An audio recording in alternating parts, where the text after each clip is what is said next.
Joe, I have a question for you. Yeah. Hit me.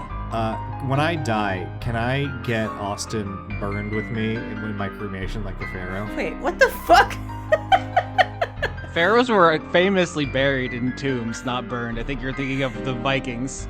Well, I can't afford that, Austin. Thanks for being classist. You should have proposed to Austin. No, we already have plans. Depending on which one of us dies, we know which one. The other will take poison and hold their hand and be buried with them as well. No, that's not the plan. The plan is you're going to make my bones into jewelry. You were very clear about this. I'm also going to do that. Well, I wasn't specifying that he needed to die for my be dead for my cremation already. So. Oh, why did I think you were asking for him to be cremated with you? I don't know. I thought that's what you said. I did. He can be alive when that happens. Oh. Well, of course. Perfect. Yes. Anyway, we need to negotiate harder with Maya. We've gotten to 3 meows. Is the extent of the audio experience she's willing to allow Dice Funk fans. Speaking of Maya, Dan's wife, can you read to the audience the description of what we do on here that Maya provided when I asked, hey, can Dan come out and play today? Can Dan come out? Scroll up. Hold on. I was standing there with my red shiny ball. I was like, can little Dan come out to play? And Maya gave a very beautiful poetic description of podcasting that I want you to share. Yeah, so she refers to when Austin and I record just solo as the Blowjob Brothers sucking each other off. Specifically, yesterday she said, you guys got to exchange cum and slap each other's titties around or whatever you guys do. Maya! Oh my god. Which is why I think she's so hesitant to come on and share her meows with us, this must sound schizophrenic to an outside observer. We were trying to get her to podcast. Hesitant? Is hesitant the word? Maybe she's just like, that's not intense enough for me. We're still. So you guys aren't getting into enough shit. You're just swapping a little cum. That's a Tuesday. We're too vanilla on the show. She thinks the audience they're a bunch of softies. They're weak. They're not hardcore enough for her. As she wears her kitty cat purse out to go to the movies and I think eat Panda Express tonight.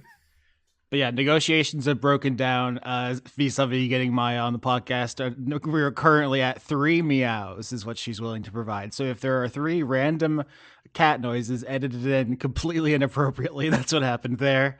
They could be Maya. It's backseat. But otherwise, what we're doing here is we're trying to get, before the season ends, because we're almost done. I think I know what's the shape of the finale is. We need Turbo and Rex Maximus to actually get to interact in their truest forms. I tried my best to represent Turbo when I was playing her as an NPC, but it's not the real thing. And before season 12 comes to a conclusion, we got to see how you two interact. Yeah, I don't know how to put this any other way, but I get the vibe when you play her, Austin, that Turbo is literate, and I get the vibe when Joe plays her that this is not the case. Whoa! What are you trying to say, Dan? I think Joe and Turbo's eating the books. Okay, in my defense, she was younger. She was literally just born.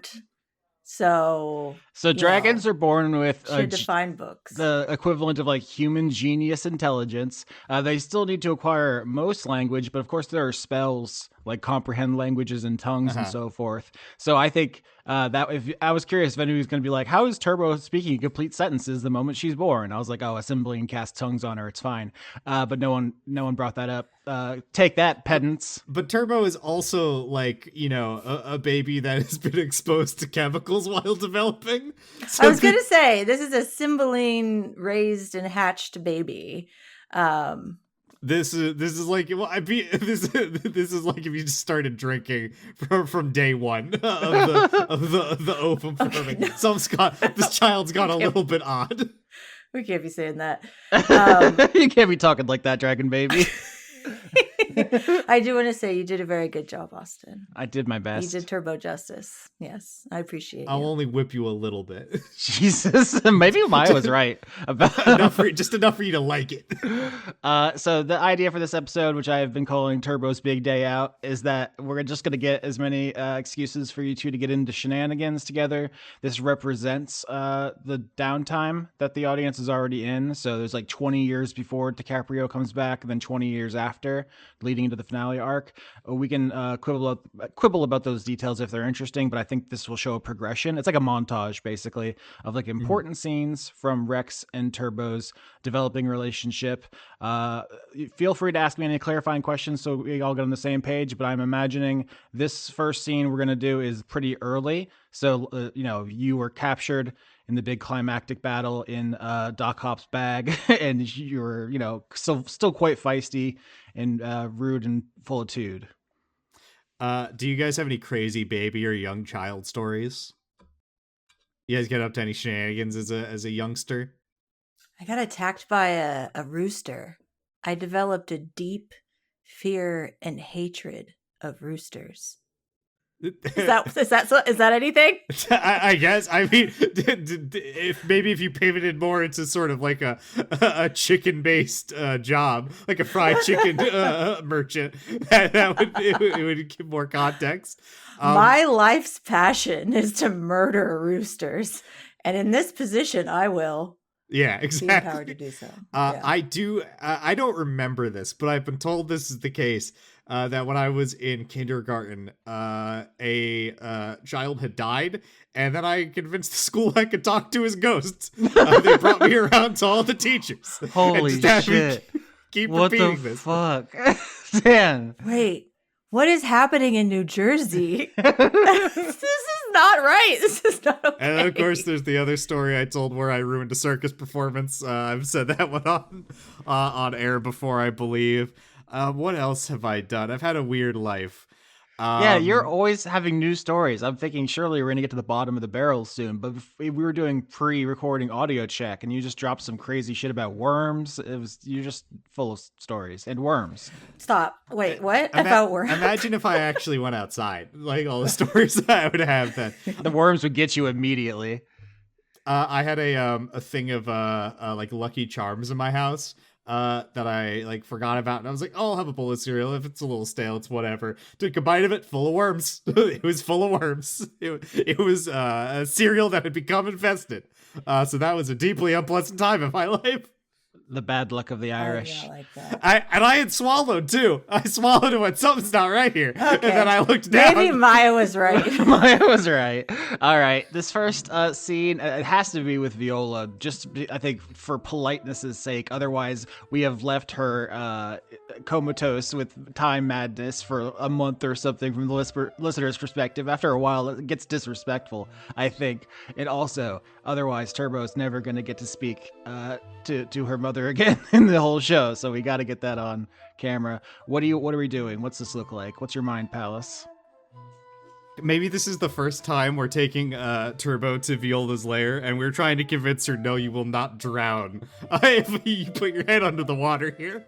Aww. Because she has, she's that underwater bog lair, and Rex is trying to get her to go inside, but she refuses. Oh, an important bonding father-daughter moment is swimming lessons. All right, so Viola's lair, as you said, is in a swampy region. You know her actual lair is under the surface of this lake in a great bone fortress. But from Turbo's perspective, this big, large red dragon is just like, yep, go under this water, baby. I bet that's scary. Yeah, no, this is terrifying. Why would you... The Cymbalines told me that you would want to be like this. The Cymbalines told me that I shouldn't trust you. They were right. Turbo, it's just a lake. Yes, it's full of zombies, but they're your mother's zombies, so that's fine, probably. What is that thing that happens to kings where they develop syphilis and it eats their brains or something? Is that... Yeah, We're talking about syphilis. What is dragon syphilis?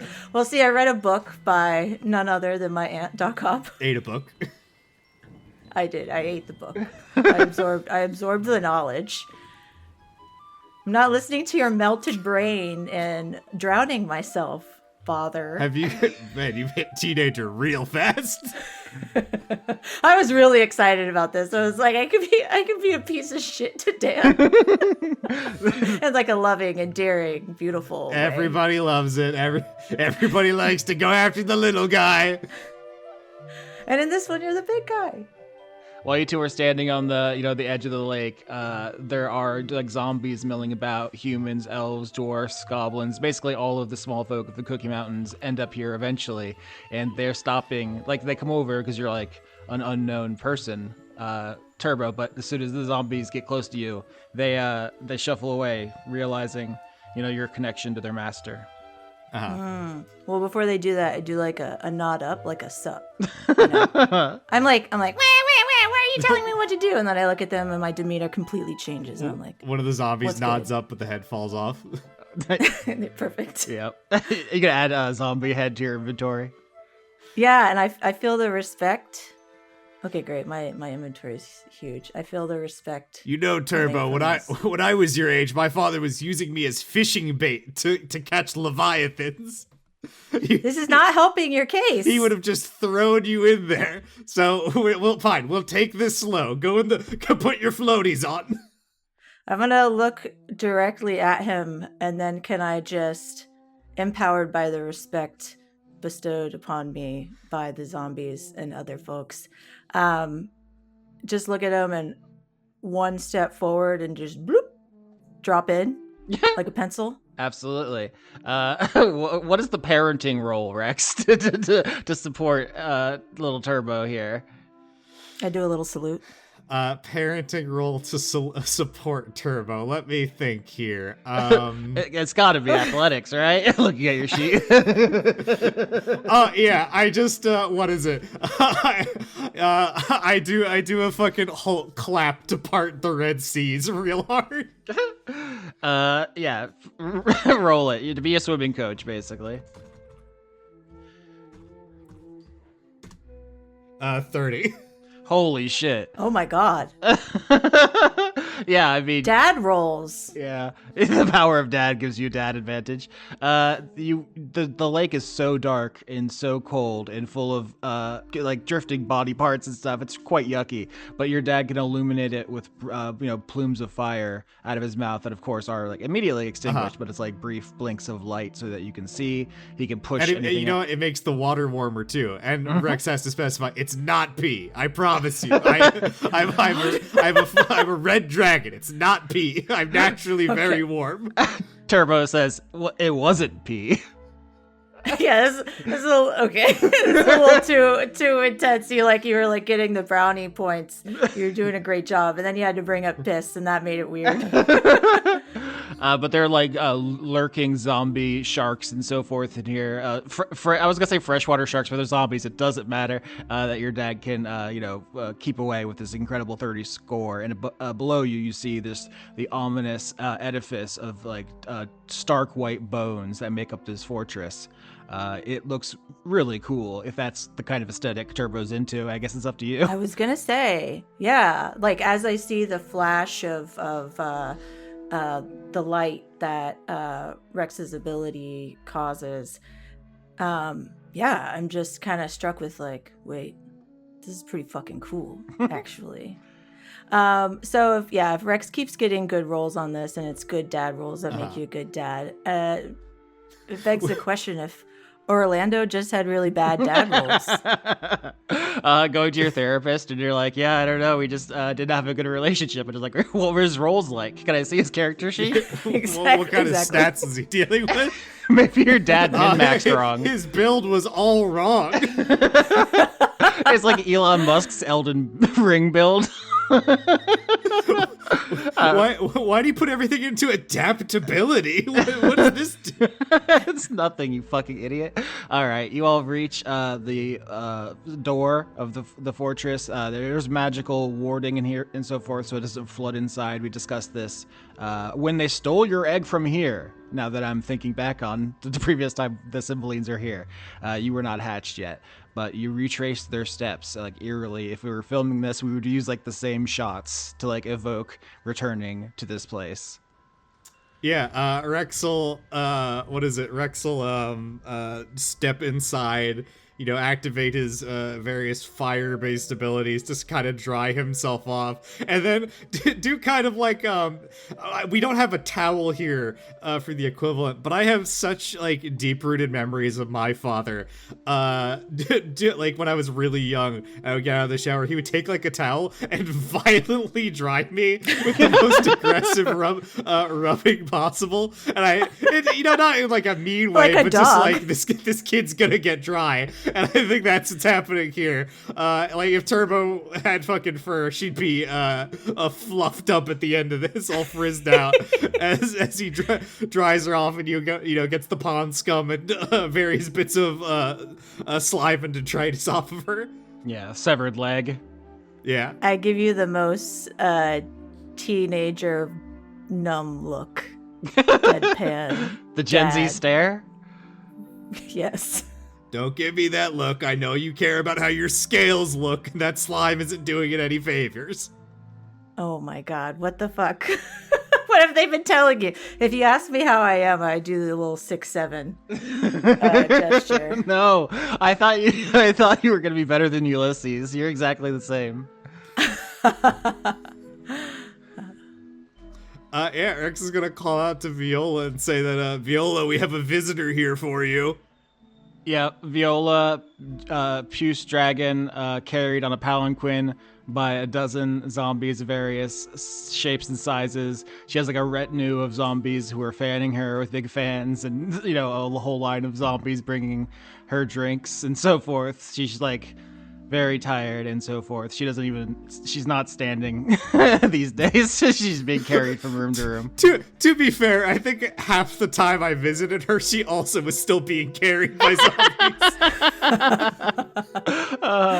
I aspire to this level of service in my home. Yeah, I'm thinking of Austin, bone take notes. Oh, he's taking notes. Bjork, take notes. Bone. Yeah, this makes me think of her Bone Fortress. I know you weren't thinking of this at the time because it wasn't out yet, but I've got the music playing in the background. This is giving the Bone Temple scene. Yeah, I'm talking With about Rafe- the Iron Maiden. Yes.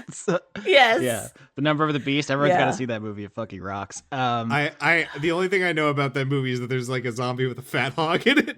Unfortunately, it is prosthetic. Yeah, it's not the guy's real hog. So if I have to give any, We did the research. Which I believe is in part because there was a child on the set, which I guess I get it. Yeah. But is it really that much better if you can expose them to a photorealistic fake dick? It's like a larger, more traumatizing experience that you will never forget and became like an internet meme. Rex and Turbo stopped to debate this in the hall. Yeah, exactly. What's the ideal way to do zombie nudity Yeah, on set? I keep telling Viola to put pants on them, but she just doesn't listen. And she says, "I've seen the timeline where I put pants on them, and it's such a huge pain in the ass. They keep rotting and getting caught on things. There was a whole mountainside just covered in zombie pants. It was a fucking disaster." Fine. Well, I guess I can't argue with the time, wife. Oh yeah, no, you're fucked in all future arguments. I've actually seen the timeline where you didn't do the dishes right now, and everyone dies. So get up. Well, that doesn't feel accurate. Why do we have dishes? We have company sometimes. Doc Hop loves human dishes. Oh my god, have you always been like this? Hey, we're cool.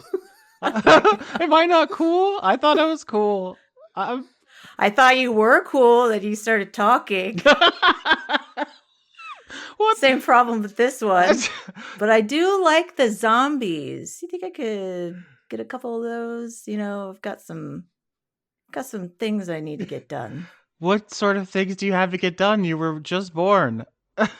There's a lot of duplicating that needs to happen. Oh no. Yeah, I think part of this episode also as well, we don't 100% have to commit to anything, but if Turbo decides on her small folk and lair and horde, that would be ideal. Because if we leave that open-ended at the end of the season, the listeners are going to tear me limb from limb. Yeah. I think Rex looks to Viola, like a little bit exacerbated, and says, "Do you think this is karma for our deep-rooted anti-authority streak? This is the price we pay." I think it's karma for you huffing 10 gallons of experimental magic metals every day for decades and fucking gigafrying your balls, idiot. um, I love that you guys just immediately went back to arguing, which is perfect. Yeah, no, they're like zombies just shuffle over to you and immediately like, put themselves at your beck and call, just like instinctually. The magic is like inclines them to serve you. Giving a pedicure. They got the nail file.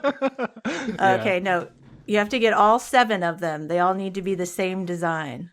My hands, my arms. Yeah, and your arms Yes. from arms and your grappling hooks. Yes, they're all going to have a magical girl style scene where the nails get done. I didn't think of the Doc Ock arms as being able to have pedicures. That's a really fun wrinkle. I gotta have style. My aunt, DiCaprio. Oh yeah, it's true. She's definitely getting her like dresses and shit. Yeah, we'll have to make sure this is okay with Quinn. But yeah, definitely the aunt advice to so dreadful with just the arms and no accessory. We have to do something about this, darling. They got bracelets now. Oh, I have the jelly bracelets. The post-credit scene is DiCaprio coming home and seeing you in her closet, and just the whole thing's fucking destroyed and thrashed because you're just being irresponsible, trying everything on. Also, I know if I rip something, then she doesn't want it, and then it's mine. Yeah, I was just gonna say like, well, I don't think we need to be sitting here in the foyer. I think we have a whole lair for you to experience. You've spent time at in my domain. It'd be nice for you to spend a bit of time with your mother too. I roll my eyes. I guess. I'll walk forward. Viola puts her arms out to hug you, but she's still like supine on a palanquin. Okay, well, I'm not walking over to her to lean down. I give her a cool high five. Little lady, I've seen the timeline where you don't hug me and it doesn't end well for you. Okay, that does something. Yeah. Shifty eyes. I don't fully understand time. I do fully understand everything else, but time, not so much. Whoa, every single other thing? Yeah, so I do. Also, I respect the slime. So I give her an awkward hug. The type where you are fully aware the entire time that you are touching another person and they are touching you, and it doesn't feel natural, but you do it anyway. Rex is looking over his Venn diagram of things Turbo likes as he tries to figure out how to, I was gonna say operate this child, but I guess that's kind of what's happening to an extent. He's got, all right, we got slime, we have toys, now skeletons, maybe? Okay, I don't know what the cross section for these 3 things is. Also, enjoying slime is an interesting juxtaposition. In my head, it is. Never mind. I realized when I said that out loud, it doesn't make any sense. What were you going to say? I completely lost my train of thought as you started talking about slime. I'm so sorry. I'm always thinking about slime. Now you know what it's like to be in my head. It literally is the first thing that happens in an episode where you hatch. Is we started talking about slaked lime, aka slime, that's used to preserve eggs, and then you come out of your egg and you're getting your egg juice all over everybody. It's literally the through line, how Hop caught you. Yeah, here's what I'm thinking. Turbo likes toys, and she likes skeletons. You know what's like kind of a combination of both? Model kits. Where we should try to get Turbo to try to articulate a skeleton with Viola. Okay, we need a roll of to determine how much I enjoy this, how successful you are, performance maybe of getting me to like model kits. I do want to say I have written down on my sticky note no legs. So a kind of intersection of slime and decay, and I know I have a lot of arms and legs, Worms. Wait, hold on. No Worms. legs? Does Turbo not like legs? I'm confused. Is there a detail I'm forgetting somewhere? No, this is a note that I have that's Okay. I don't know. I have notes about small folk, and I just had no legs. What if they had no legs? I don't Give me a know. moment. Give me a moment to enter my mind palace, and by that I mean look at my curiosity cabinet to figure out what animal Turbo will want to create or want to articulate with no legs. One moment. Okay, it's also your fault. You're the one who brought up the worms in your cereal. I don't know. I didn't need to start the day like that, Dan. We're inventing a whole new type of stream of consciousness podcasting. I love this. Where you're just like, no legs. That just makes me think of snakes, makes me think of nagas. Okay, my small folk's going to be nagas. You know, you're just going wherever the spirit moves you. And I'm collecting your dreams. I think it might be a reference to when I played Turbo, I asked Doc Hop for her legs, and she turned me down, and I had Turbo get mad at her about that. Is that what it was? That you didn't get legs? Oh, yeah, that that's did it. happen. Austin, can we be articulating an amphitheater? You absolutely can. Roll medicine. So the montage Okay. of everyone hanging out at Viola's, you all trying to get involved in her interests and find out what she likes. If you fail this, I'm gonna Viola brings Gunpla home. We're gonna build the Death Scythe. We're gonna build Epion. What is it, amphitheater? I'll post He a was pic. waiting for It's you to like ask. No, you fell into his 22. trap. Come on, that was such my obvious God. bait. I was trying to Google it, and it's just amphetamines. I can't- coming up. It's a type of mythological winged serpent. There you go. Okay, yeah. I was thinking of wyvern. Because it's got Oh, it's got no legs. It's got a lot of bones. Dan, this is exactly it. Yes. So Dan got a 22 on dad rolls. So you pitch it well. What's Turbo? How does this grab you? Yeah, no, I'm instantly, paradoxically, inexplicably pulled into the world of no-legged creatures, of little worms, guys with wings and scales that are just a little different. Turbo's horde is just gonna be lack of legs. If you got legs, get out of here. Yeah, no, I think there's something about I said decay earlier, so making something out of something else. I will say, in D&D, there is a species called the Coatl, obviously based on Quetzalcoatl, the Aztec god. I believe Aztec, maybe Mayan. Shouldn't have said anything until I looked it up. I dropped a link in here. No, Maya's my wife. Quaddle are winged serpents that look exactly like the thing Dan put in the chat. And I will say, one of the small folk I cut, I was going to have them be Andronicus's small folk first before switching to Asimar. But I think if that ends up being your thing, that's 100% cool. Do you want to take a look at these guys, Joe? Probably the correct love choice, them. considering that koalas don't seem to have hands, and that's going to make being a chef a little bit difficult. That's also part of why I did that. Yeah, Quetzalcoatl is Yes. Aztec. I don't know why I am wrong on the recording where everyone can hear me so often. I got to stop that. So the Coatl, an ancient celestial race of large otherworldly winged serpentine beings. Do you like these guys? No legs? And Viola stole one of their corpses to put in a cool bottle kit. I gotta say, yeah, I fucking love them. And if you are offering to make a model of a skeleton of one of these guys, I love it. Wait, is that what happens here? Where Turbo's like, "Oh, what a cool model," and Rex looks at Viola and goes, "Yeah, model." Instead of being like, oh, let's go to Disney World and you can meet Goofy, you're like, yeah, let's go let's go to the heaven biome and meet some Quaddle, and then just bring a bunch home. Like Turbo's like, I want one. And Viola's like, no, they're people. You can't just have one. And then cut to you with a shopping cart full of Quaddles. Yes, I was going to suggest initially for a scene that they take me shopping. I love that it became that anyway in some way. I mean, I think we still can go item shopping. That's definitely a thing. But we go small folk shopping as well. Because I think we had Ulysses, get his small folk and lair and everything by his 15th birthday, hence the quinceañera. And this downtime is going to be, I think, 40 years. So you're going to be like well into adulthood by the end, unless you get into the time slime again, and then you're going to be Grandma Turbo.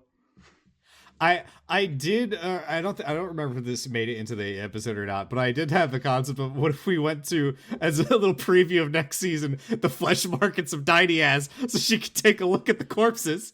I was thinking that would be Viola's thing, but maybe Turbo also wants to see them up close without having to deal with the idea of we gotta kidnap all these people now. That's mother-daughter bonding. I was gonna say, if you had failed your dad role, maybe we'd have to move on to something else. But you succeeded. So, like the first scene of you and Viola and your dad hanging out is building skeleton models. You get interested in Quaddle. You go pick some up. You don't have a lair to put them in, so you're just carrying them around loose. They are a fully like sapient thinking creatures with language and everything, but you just got a purse full of Quaddles. And then I teach him the head nod. Rex takes him aside for a moment and goes, "Look, she's young. This will be maybe what, like a couple of years at most. She might, lose interest. I'll compensate you for this. You're immortal, right?" Well, no, we're long lived like you, but we're not immortal. Turbo stuffing them back into her purse. And then I'll pay your families. The montage continues, and Viola takes you to the fear biome, and you're going to the flesh markets, and you're 2 full adult dragons, so you're not really scared, like everything around you is like pumpkin themed and dripping blood and all that. And Turbo, you feel completely safe with your parents. Yes, I love it. I'm drinking it up. I can't wait to tell all my peers how my parents took me to the flesh markets. Yeah, a harvest kid walks up, says, "You want to see a magic trick?" and then just smashes his own head on the ground. I clap my hands. All my hands, except for one. That one. It's not moving anymore. It is fully dead. Okay. This is a good preview into Dan's headspace and DMing style. Someone might just come up and fucking obliterate their fucking skull in front of you. Yeah, you see a creature who's wrapped in a long trench coat. You can't see its eyes. You can't see its body beyond its glowing eyes. And it goes, "Psst, kid, you want to buy some toes? I got all kinds of toes over here." Get those out of here. I say, "Dad." Fireball. Yeah, cursed toe merchant, be gone. This is a Foley family. Oh no. Boy. I am very interested, though, if someone comes up with some mysterious slimes that we don't know. I mean, there's all sorts of. Well, I think just generally, it's a very slimy area. Austin, what do we roll to collect slimes? Yeah, I'm gonna scrape some slimes up. I think nature is the classic slime roll. Okay. We're doing a group. This is a family roll. I feel like we're all heavily weighting towards your horde just being slime. 11. I got a 16. All right, so Turbo blows away their parents, who don't have the keen slime senses to detect the most choice goos. Turbo, you enter a glade with the moonlight shining down just the right way, where it seems like an ethereal other world. And you step into this glade, and you don't hear dropping down from a tree a large wasp woman. She's blue, she's beautiful, she's powerful, and she is drinking. Wait, hold on. If I do say so myself. How does this work in the timeline, Austin? Shh. The chaos is infectious. This is my season 13 character's great grandmother. Shut up. It works fine. Okay, fine. Yeah, unknown period of time ancestor. Perfect. Yeah, this is a Thrycreen, an insectoid humanoid, and she's drinking a big mug full of nectar, full of goo, like plant juice, and the mug says on it, "World's best, number one mom, world's best mom," which is very funny if you know about wasp reproduction.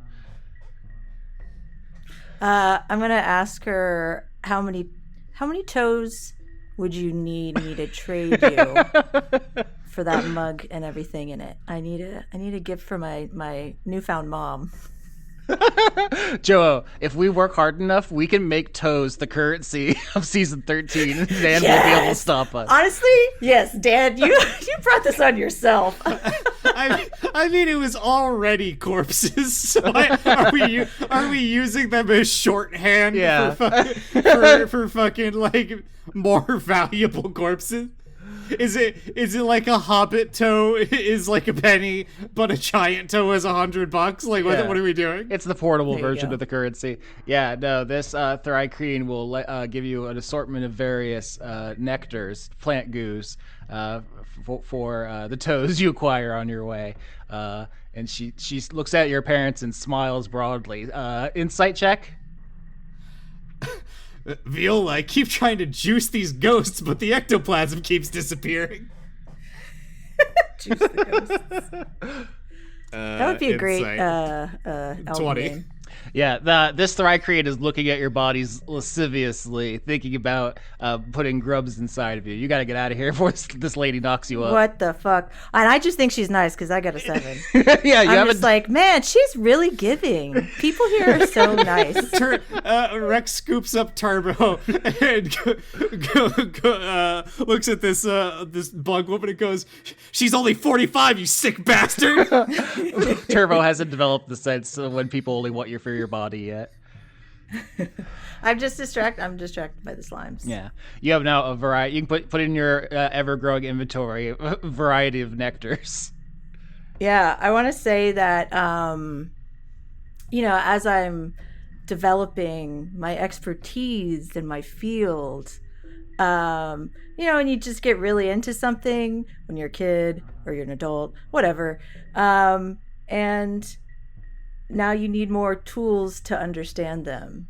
Some kind of testing kit or glasses. I was thinking it's like, oh, am I looking at the slime with my little, what is the jeweler's? Jeweler's loop. Yeah, jeweler's. Do I have a jeweler's loop equivalent, but for slime? You absolutely should have one.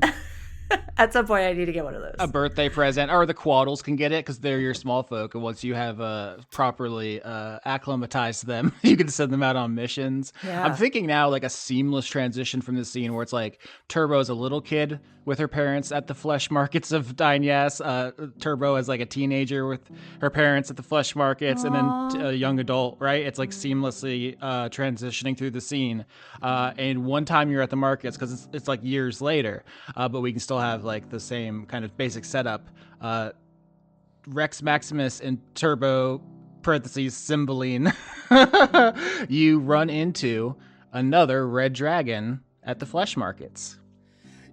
Something I want to underscore though, the vibe that Rex gives off at this place, because it's not his interest really in the the corpses or whatever. That's not his thing. It's his wife and maybe his child's. It's that it's like Midwest con dad. Like he's taking his teenage child to their first furry convention, and he just stands out. It's like, fuck. When the one time, I mean, when all of us in this call went to that oddities convention, we saw families like this. Yeah, just normal parents and then just hyper goth kids. Yeah, when my dad and I went to Comic-Con when I was still a teenager, every 30 seconds or so, my dad would tap me on the shoulder and go, "Hey, Dad, there's Batman over there." I'd be like, "Yeah, Dad, this is Batman over there. That's pretty cool." That's a great dad bit. Just very bemused by what's going on. I don't think he was ready to see an adult man in an Overwatch diva costume with no dance belt. That was a bit of a shock to his system in the moment. Okay.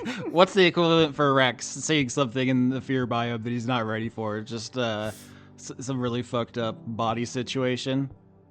Let me think. What would that be? I think he's just walking through the fear biome and he walks by or something, and it's like there's got to be people doing obscene things with kingly shit. No, Okay, I think it would have to be something like he walks by and he sees I don't know, the body of Eda Barbas or something. Oh no, what is it? what's his face had that already, Chorus. I don't know, just the dead body of one of his small folks there. He's like, wait a minute, where did this come from? Oh, damn. I lost a York somewhere. When did Jazz York die? That's fucked up. But yeah, you come here somewhat often because, Viola's interests, and also Turbo can find various slimes. And one time you're just walking from like, flesh stall to flesh stall, and you bump into another red dragon.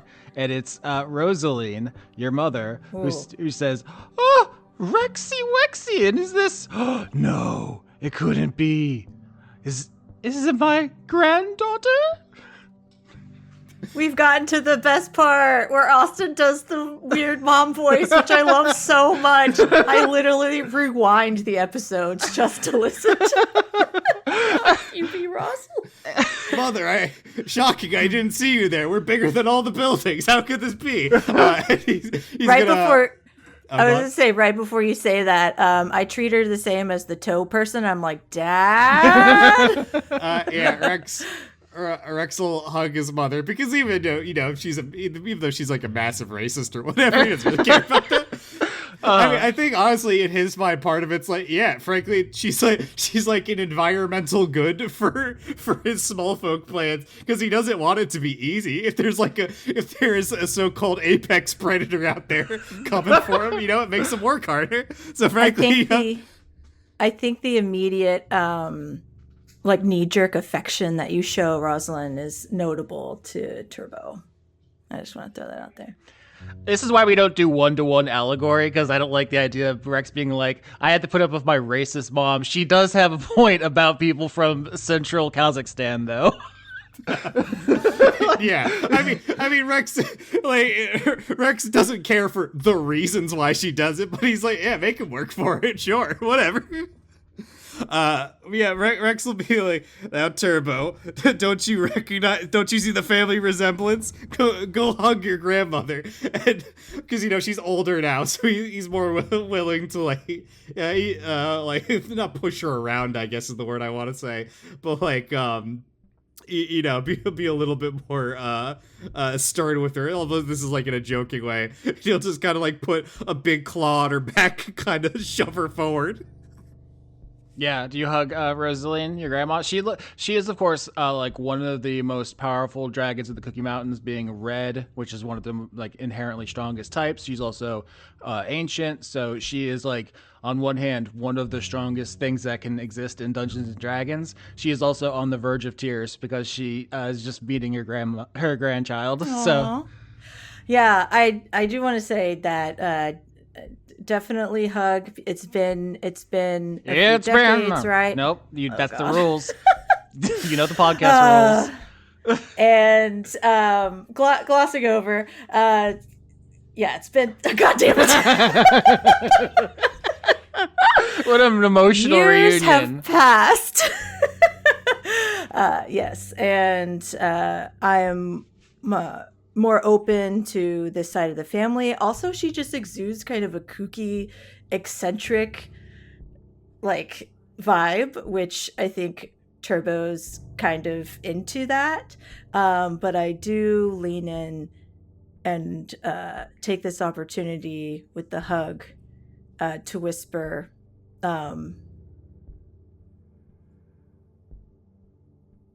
bitch. I was gonna say something about as my grandma, you'd have a lot of embarrassing stories about my dad, right? Oh yes, of course, little baby wavy. What should I call you? What if I said symboling? Would it really just? No, that's what I did when Turbo met DiCaprio. Yeah. I was like, no, I'm symboling. Yeah, symboling. Oh, that rings a bell for some reason. I don't know why. It must be a popular baby name these days. I did think about would Rex like capitulate to that, but I think he like some part of him like draws the line at he'll let those Sympholenes live. He's not going to call them by his child by the name of those people that kidnapped her from him. I think he just can't allow himself to do that. Like there's a cold steel line in his heart that he won't cross. Okie dokie, Simpy Weenie. I have all kinds of funny stories for you. But I look at him like I look at Rex with a smug look on my face when she immediately addresses me. Yeah, with that name. Also, there's sense memory is like the strongest thing, right? And so when you go in close to her to whisper, you do get like the whiff of smoke and like volcanic sulfur, and you're just the briefest flash of something in like your deep memory, and like maybe not right now, but like later in the day, you'll recognize that it was when you broke into the volcano and stole the Fulgore from Keeper. That was her lair. And so even though you didn't physically see her there, you just do have that was such a strong traumatic memory of like watching a person be repeatedly dismembered, and then your first friend, Barbarian Cymbeline, stealing from you and running away. Yes. And someone posted something in the Dice Funk Discord of a body reassembling. I don't know if you saw that to represent Keeper. Yeah, I think something I said about Turbo like in her early years is she like might not realize how serious death is, because that was like her first run-in with the concept, and it's like, it seems unpleasant, but not really that big of a deal. You just kind of come back together, and of course she's smart. and then that Harvest Kid murdered himself in front of her. I was gonna say by 40 years later, you are gonna figure out what death is more specifically, but I do like you have a formative memory of it not being as permanent as it turns out it is. It's also treated kind of nonchalantly by a lot of the dragon folk, and with the tree and everything. Did Turbo have some kind of like childhood pet that died in under like horrific circumstances, like I hear that happens to most people's hamsters? Like Wednesday Scorpion. But Viola just raised it from the dead and tried to pretend nothing happened. That's incredible. How many Quaddles die and Viola brings them back to continue to serve you before you notice? Zombie Quaddles. I just think those are my emo Quaddles, and those are the normies.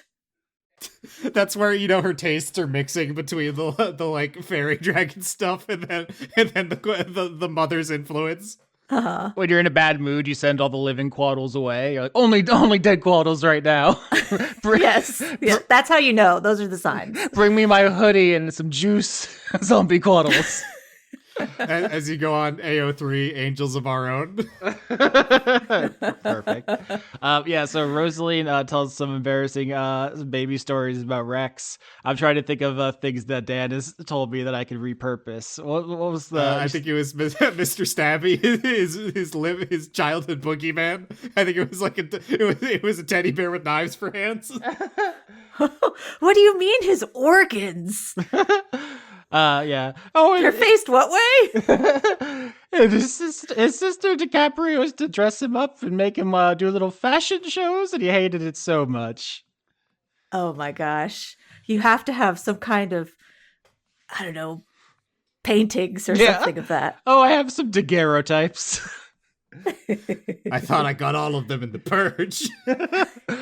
we have carved them into stone tablets of my beautiful boy. I slip for a cool best grandma mug. The mugs are flying thick and fast this episode. What are you doing here, Mother? Are you out hunting for another horrifically cursed item? Which, by the way, she has a monkey that I might need your advice on getting away from her. Oh, my little monkey, Mr. Bananas. I was wondering where that went. Don't let it ring its triangle 3 times. I'm aware. She says, I was actually out looking for rare artifacts and items. I heard that there's something had been sighted around here that Keeper was looking for, but I've been looking all week, and I haven't found it, so it must be gone now. Keeper's the torment nexus right now. Poor little guy. Ever since he had his doodad stolen, he hasn't been the same. He's always been the same. He famously is always the same. Oh, he's exactly the same, but I actually don't pay him much mind. It's not really a high priority for me how he's feeling. Man, he would be perfect for the fear biome. An unkillable little creature to torment forever. But his body's useless because he regenerates. They just flows back together. Gross, disgusting. And how is your little play acting with the politics and everything? Cymbeline, has he pulled you into his activism? Are you chanting? You holding up signs? Oh, I'd love to hear more about that. I cross my arms. Your father's just a big softy. He loves little broken things. Oh, look how strong they are, he says. I'm going to give them... Hop likes the broken things. All of the siblings have been infected by this madness. It's quite a fad. I'm sure we'll all look back on it and be quite embarrassed. Just like, those trading cards you had when you were young. Hey, my holodeck is still meta, I think.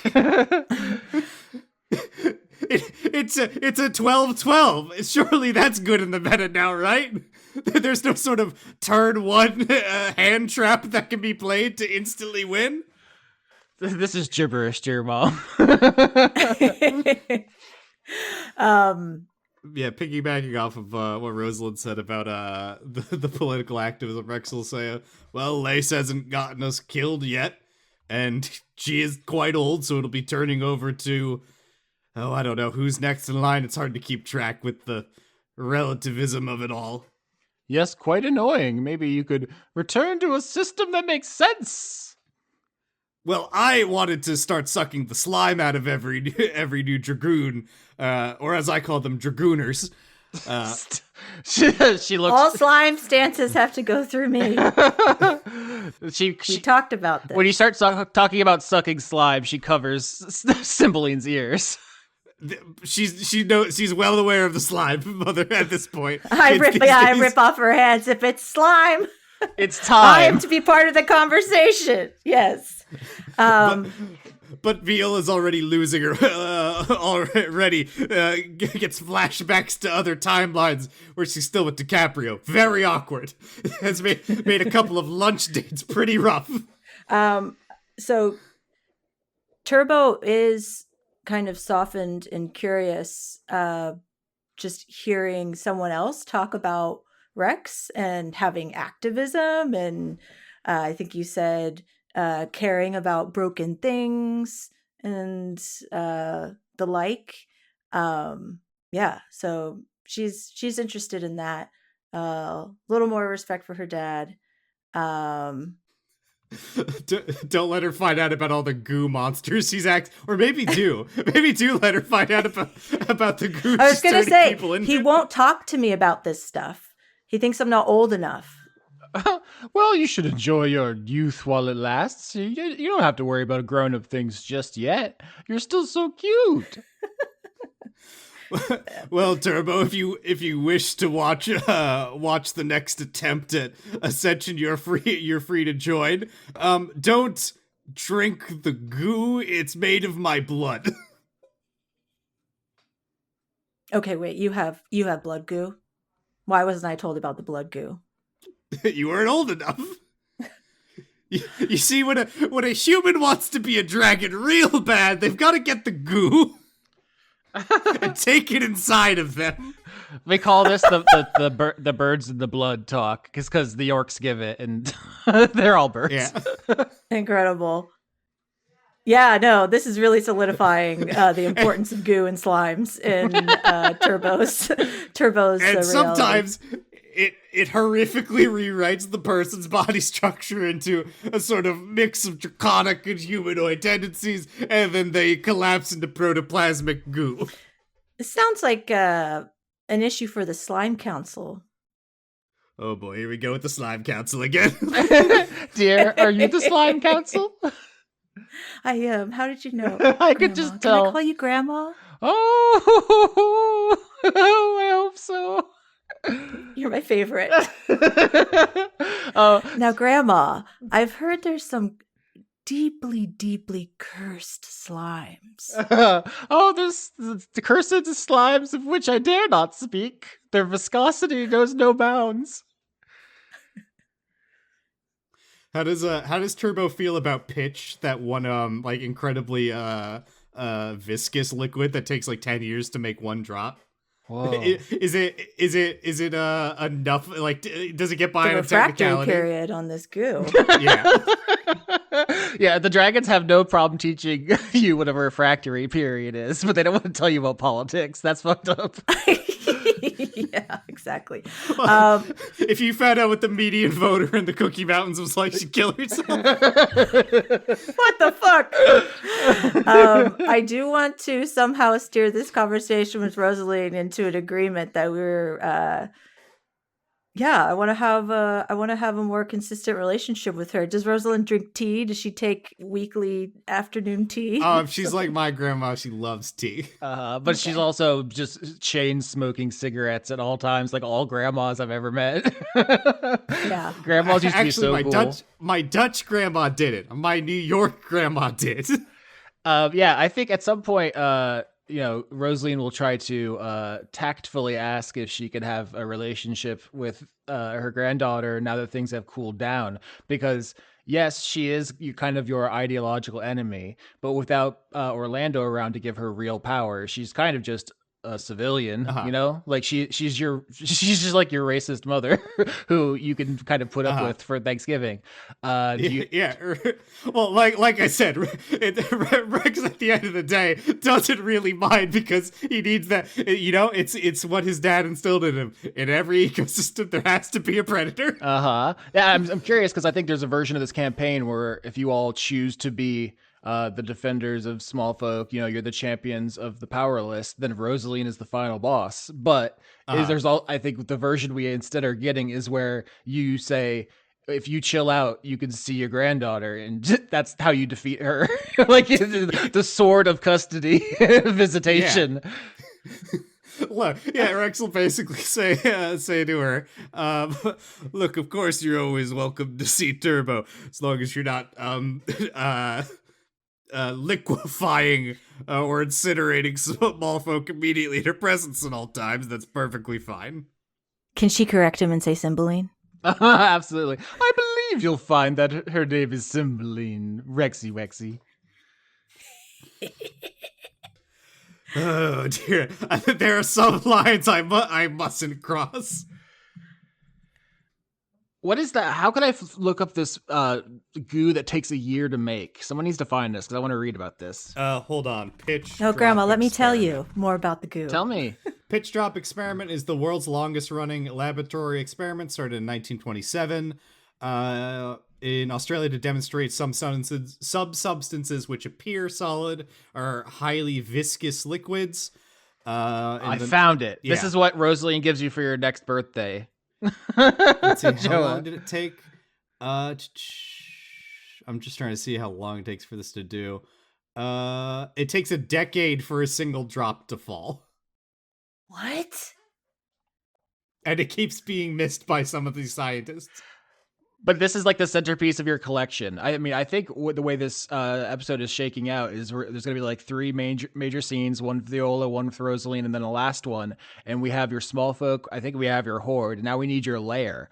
So I think as we kind of pivot towards the end here, what kind of lair is Turbo Cymbeline making? What does it look like? What is it made out of? Where do you go? Who do you talk to?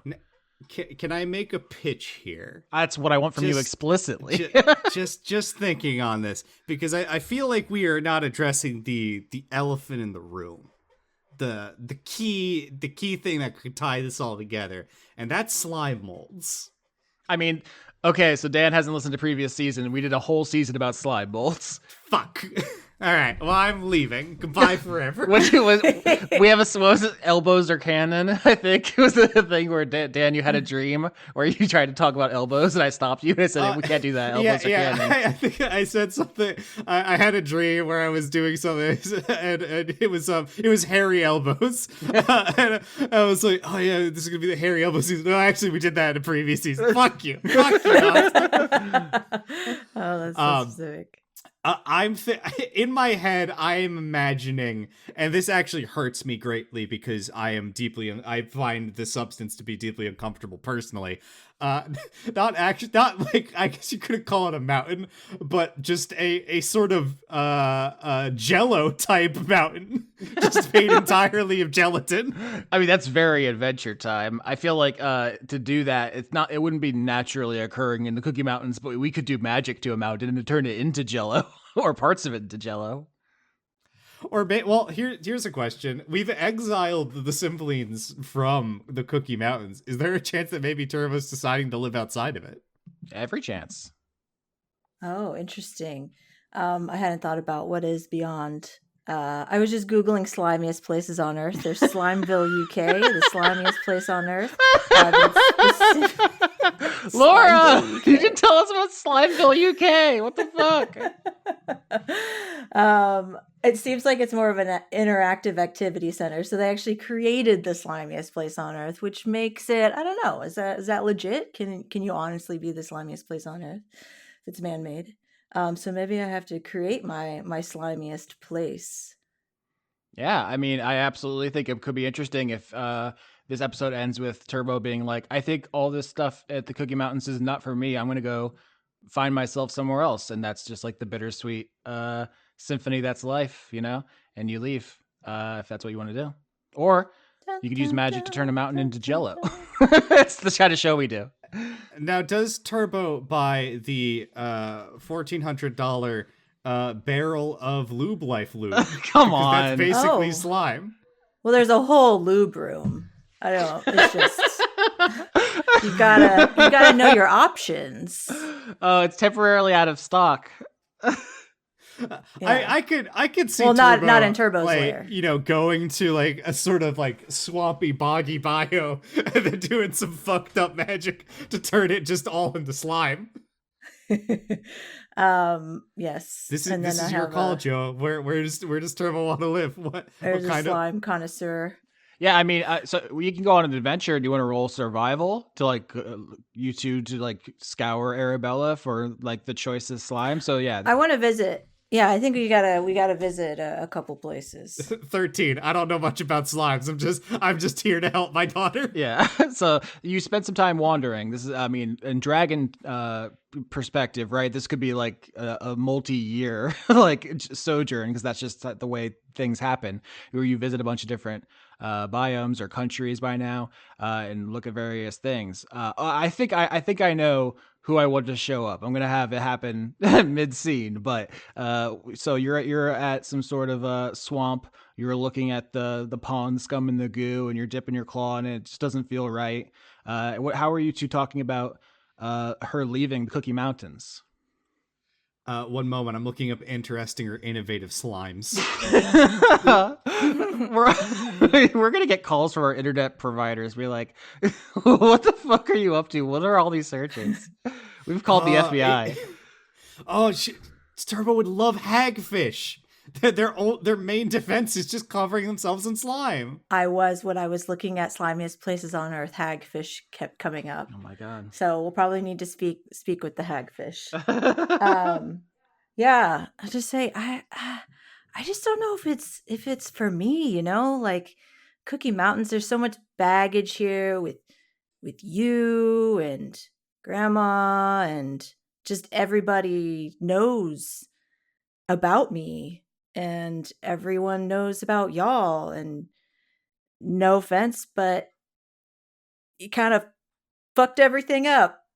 But also, well, first off, they know about us, including you, because we're all based and cool. Well, maybe not Grandma. Grandma has some difficult opinions on things. I think she actually is the most based by common vernacular, but go off. All I know about Grandma is that she got nuked and survived. That's not your grandma. That's your really shitty aunt. Your step-aunt. Never mind. Your incredibly shitty step-aunt. I've melded all of the stories into one cool person, I imagine. Very importantly, Desdemona did not survive being nuked. Important details, Turbo. Keep straight. Your grandmother, huggable, warm, very racist, Desdemona, sharp, pretends to be nice. Terrible mother. Infamously bad mother. Sycorax. Don't take any pill she gives you without asking what it is first. Oh my god. Does that go for slimes as well? Yes, absolutely. The slimes are the worst. Yeah, you're not really making the case for me to stay here, Dad. I don't know what you're getting at, but Look, Turbo. It'll break your mother and I's heart if you decide to leave the Cookie Mountains. But at the end of the day, you are your own dragon. I'm not my father. I'm not going to threaten to beat you in the place or browbeat you with what is I believe is the best way to do things. At the end of the day, you will make your call and you'll have to live by it. If you want my help at some point, I will always be there. However, don't, for the love of God, go to the the candy biome. Your teeth will rot. And getting you to brush your teeth is always so difficult. Your fangs, Turbo. You gotta take care of your fangs. Yeah, no, I mean, I do think leaning towards trying to do some good and not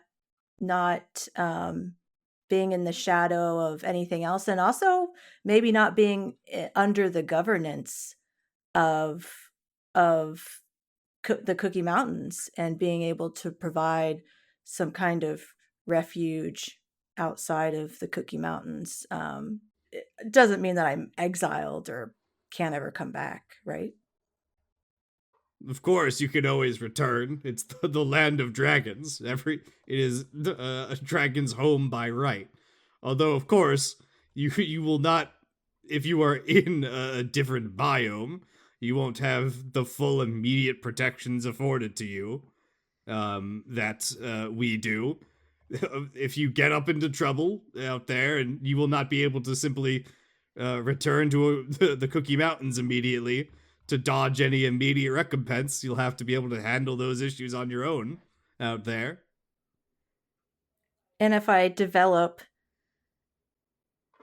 the most unkillable, undestroyable, powerful slime of all existence. Well, that will happen because you're my daughter, so that you can just assume that'll occur. I do a nod. Thank you. Yeah, someone's gonna, what, I have to give it up? Someone's gonna try to duplicate my slime? Or destroy it? Well, I'm currently not in charge of that process, but it would be, up to whoever's in charge currently of that. Although, if you do that in another biome and someone finds out, dragon slayers are a thing, and they might want your slime. A lot of slime thieves out there. I hate when I get slime jacked on the road. So slime jacking is a different thing, Austin. That's what you need the barrel of lube for. End of one battle after another. I was semen jacked. She's a semen demon.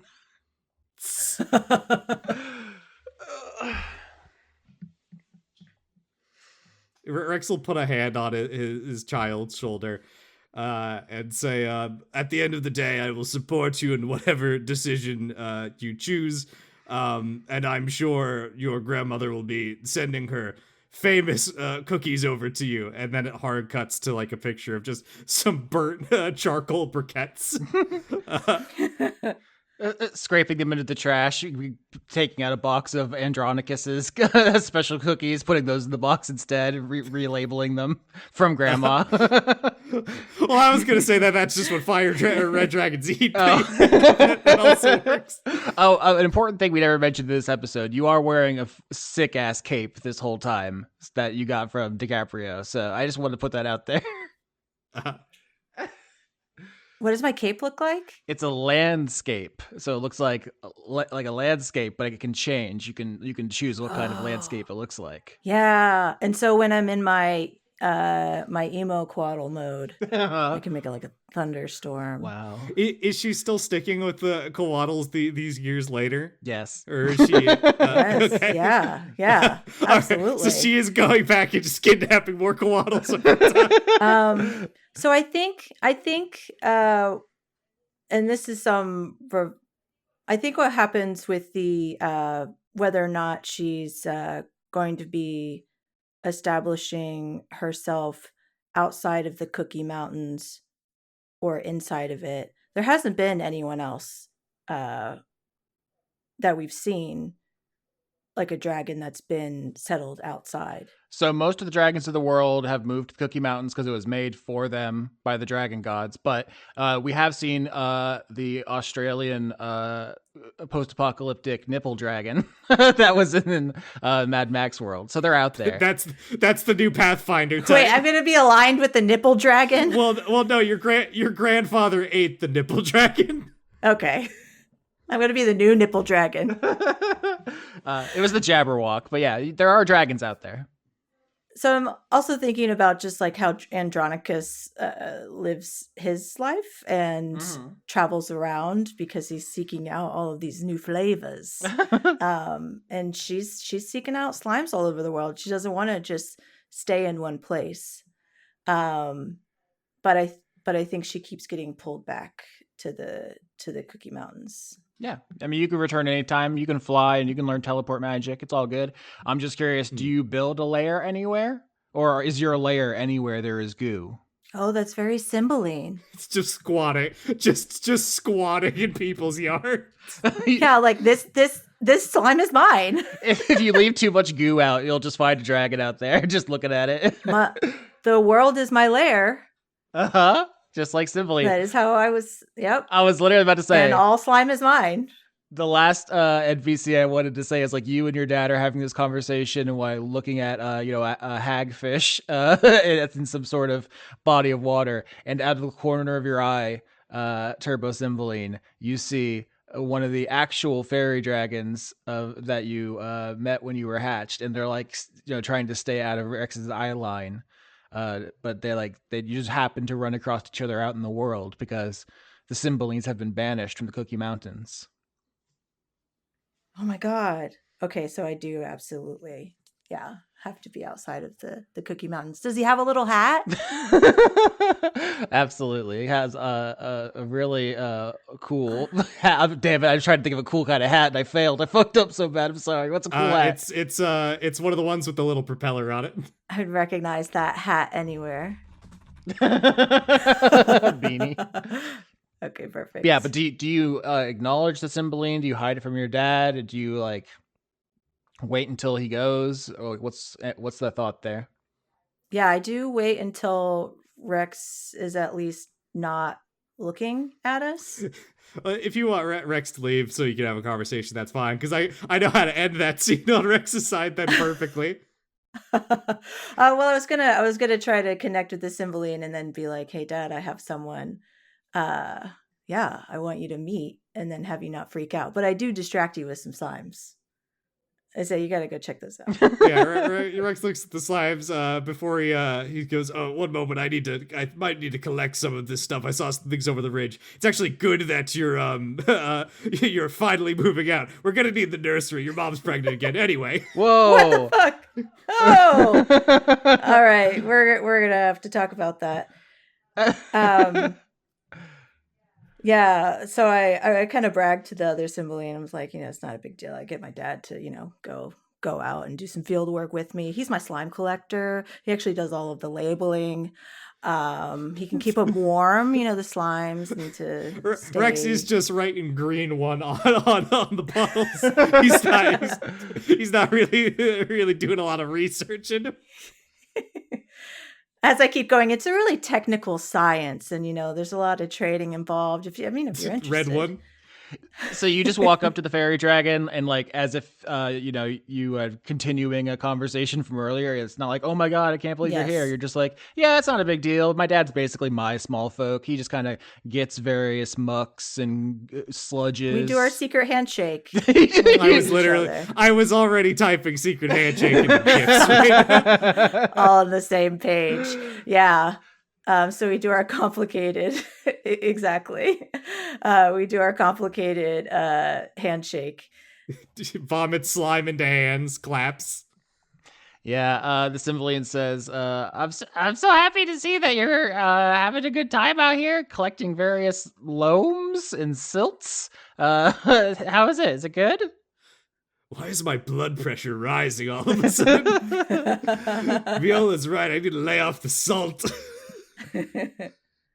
Yeah, no, it's been great. I've been thinking about, I've been doing my travels. Everyone on, this side of the family, they're all like, you need to establish a lair. It needs to be here in the Cookie Mountains. And they just, they don't really get it. Like, the world is our lair. Am I right? Of course. There's not even that many different kinds of clay in the Cookie Mountains compared to the clay biome. You got to go over there if you want the good the soils and the gravels and the muds. Exactly. See, you get it. And so, but there is this side of me that's like, it'd be really nice to have all my stuff in one place. So you know where it is. Yeah. My hands are doing this snapping motion. What's going on? So you just need an ooze room. I mean, I'm thinking like an ooze palace. Like there's, you think we can fit the oozes in the world? Sorry, you know how I get. You know how I get when you get me all worked up about this in one room. It's just not possible. Anyway, what I'm trying to get at is the sludgatorium. Yes. And then the lube room is its whole own other thing. We don't talk about the lube room anymore. Not after the incident. He's still sliding. We still haven't been able to stop him. This is what happens when you got no legs and you're full of slime. But I don't know. Says it's his favorite activity. So Dan, make a note. We have to have a Quaddle slime past us in the middle of the scene before the end of the season, just in the background. Okay. It's the curling, but it's with slime, and it's with this special lube. I'm not developing slimes to save the world here, y'all. Anyway, so basically, I'm trying to solicit. It's removed friction entirely. They're sliding infinitely. Yes. They will eventually reach the edge of the world and fall off. We have a world record, but just for slimes. It's a competitive sport now. I do think I'm trying to solicit support from Cymbeline, my Cymbeline family, to help me in this lair development process. And then if that goes well, I do need them to know Rex. And I'm going to say, so yeah, I'm going to need to introduce them. I had a question I had was, have you been like sneaking out through all your teen years to meet Cymbeline like secretly, or is this like the first time you've seen them? Because I wasn't clear to me. No, definitely consistently keeping up a relationship, and at first very intensely hiding it as if I would be rejected by my entire family or this my Cymbeline by my dragon family, or the Cymbeline family would be fucking annihilated. But I think we've gotten to a point where I kind of think my dad knows and it's just not said anything. Rex, do you know? I'd say roll to see if you know. Well, how stealthy is Turbo really at the end of the day? As she's sliding by with her many multicolored I think I'm real slimes. stealthy as I'm like moonwalking with all of my arms and legs. Yeah, I was gonna say we did have to do the scenes of you like opening the door to sneak out of the house as a child. Instead, you're grappling hooking off of everything, just leaving huge marks in the walls and the ceilings. Like you can't stealthily sneak out of the house with the arms from arms. Yeah. I got my level of care from Viola and how much I pay attention to destroying Yeah, Shit. I think Rex is aware. He hasn't like said anything because I think maybe he has taken a certain level of like permissibility with Turbo and like I guess rejection of how his dad acts about certain things. But I don't think he's ever given any indication that his position on them has softened, I suppose. So, Turbo, if you say to the Cymbeline, hey, I need you and my family to know about each other because I can't keep sneaking around if I'm going to build the Sludgatorium somewhere, uh, the Fairy Dragon is obviously quite terrified. Your dad killed a bunch of them, tried to kill more, stabbed you. I mean, this could even be the Cymbeline that was in the kitchen when you were smashed into bubbles. And so they're pretty scared of that. Yeah, I can see that, and I imagine I'm anticipating it. And so I say, hold on. I didn't realize you were going to be here today, but um, they're Let me invisible. drug my dad with a calming slime. I did. I was gonna say that while they're invisible, I wanted them to overhear me have a conversation with you about it. And if you All if right. you don't if you don't say something like I can't wait to skin them all alive, same as 40 years ago, it's still fresh in my mind. Yeah, maybe there's some That's room. basically yesterday. Yeah. I mean, kind of to a But dragon, I guess. yeah, today is a new day. So, Dad, I want to chat with you about something. It's really Yes, one weird. moment. I've got hagfish stuck to me. It happens. Every time I try to shake them off from one claw, they get stuck to the other. I told you have to wear the special gloves that I gave you. They don't fit. My claws are like Well, spears. I also asked you to talk to Aunt DiCaprio. So, I'm not the glove making daughter. Aunt DiCaprio loves you. Her ass is never gonna be out here at the slime. she does have some limits. And herein lies the problem, because we're never going to be able to develop the perfect slime holding and slime proof and slime worshipping fabric that the world needs. Anyway, that's not the point. Okay, the worshiping part's new. That's an interesting twist here. I thought glass was doing it pretty well, but you've said fabric, so that's okay. Let's put a pin in that. What were you saying? Rex, you notice behind behind your daughter several quaddles bowing to some muck. They're genuflecting to the goo on the ground. Is this the Numenor of this biome? You need to stop talking about Numenons. You will never understand them. You'll never be able to hold them in your mind, Dad. I don't know why you But keep what if doing I this. lock in? If I really lock in. Okay, I'm going to need you to lock in on this. So you know how, like, I don't know, 4 decades ago now, maybe more or less than that time, right? Anyway, there was a group of people, my greatest friends, confidants, protectors other than you, of course, attempting to build power in a very community-led grassroots effort that was needed to bring the Cookie Mountains to where it is today.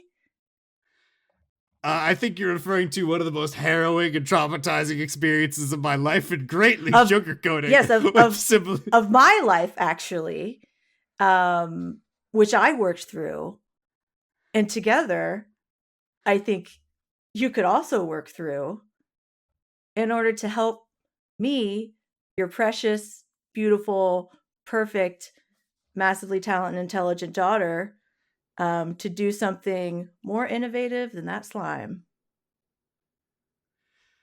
Turbo, what are you getting at? You know I don't like when people beat around the bush. Okay, as I beat a bush.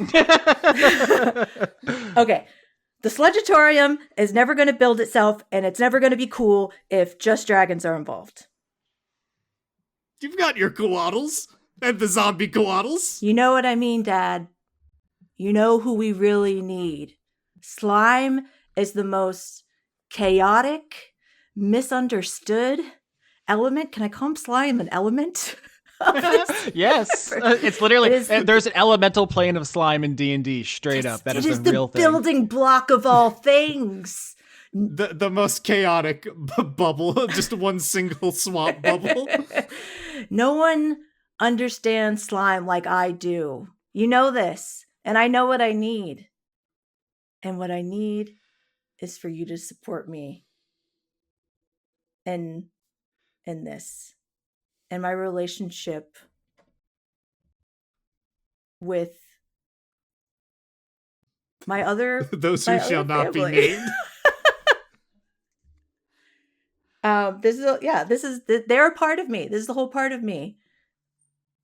Yeah, Rex feels himself getting like frustrated, upset, like heating up, and then he walks into the swamp with a sizzle to cool down for a moment before coming off and sort of like a big dog shake, sending slime and detritus everywhere.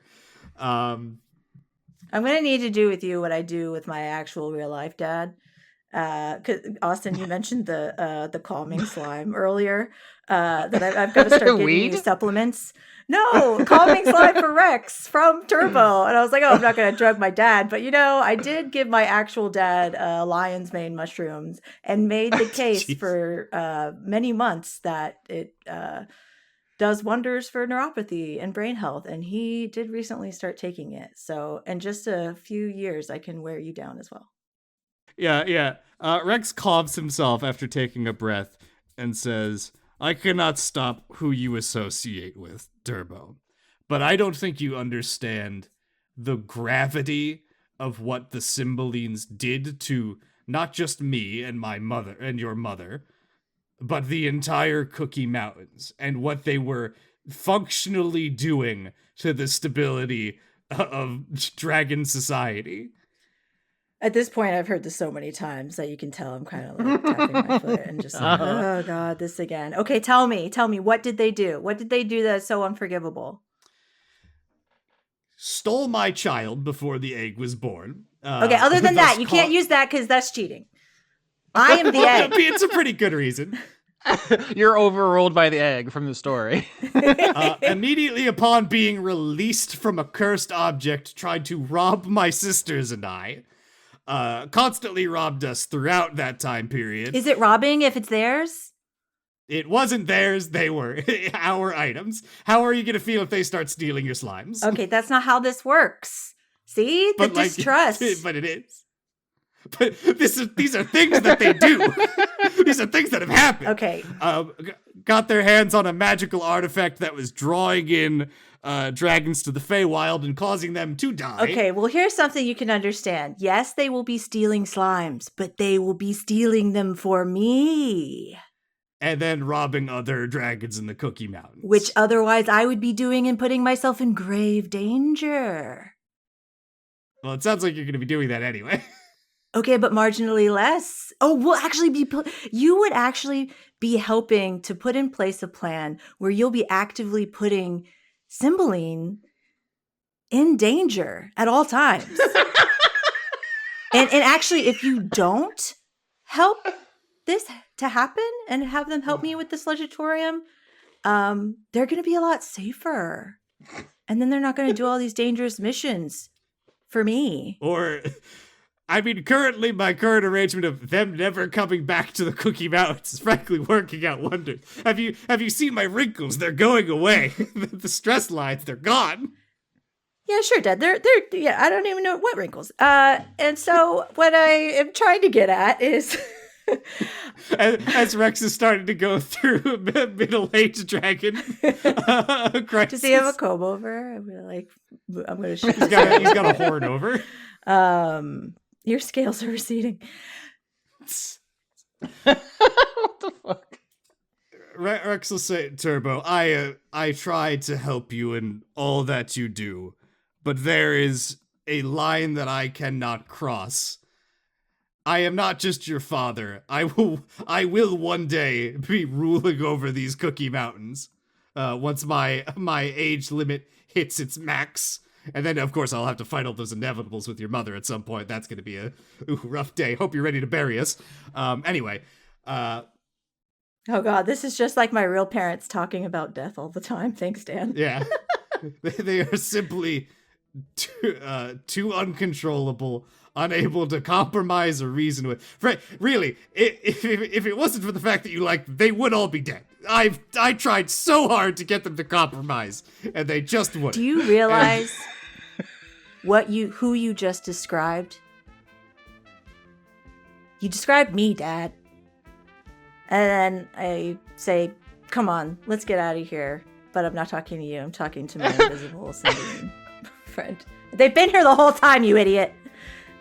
Oh yes, after I shuck off all the mud, I can see them right there. They're not subtle creatures. I was gonna say during this whole conversation, we were like, you could trust them, they've changed. In the background, you just see the Cymbeline pulling the compass out of Rex's pocket.